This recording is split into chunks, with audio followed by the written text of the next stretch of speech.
ગાંધીનગરના આંગણે આંતરરાષ્ટ્રીય સ્તરની Asian weightlifting championship 2026નું Mahatma Mandir ખાતે પ્રારંભ થયો છે।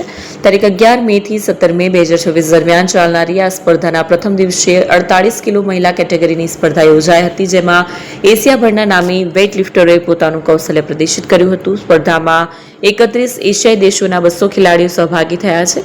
ભારતના 16 ખેલાડીઓ આ સ્પર્ધામાં ભાગ લઈ રહ્યા છે। પહેલા દિવસની સ્પર્ધામાં ચાઇનીઝ તાઇપેઈના ખેલાડીઓએ મેડલ ટેલીમાં પોતાનું પ્રભુત્વ જમાવ્યું હતું।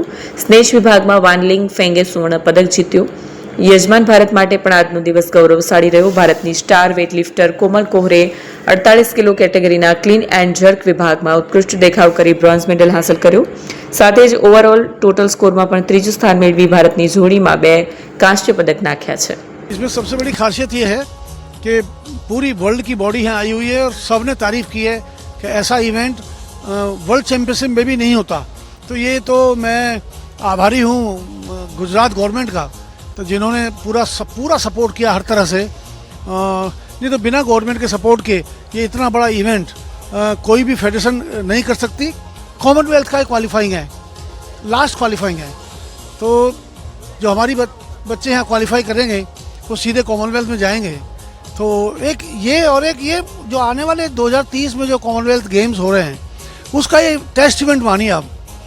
तो उसका हमने टेस्ट इवेंट करके दिखा दिया कि इंडिया कुछ भी कर सकता है। तो हमने किया है और सब लोगों ने तारीफ भी बहुत की है।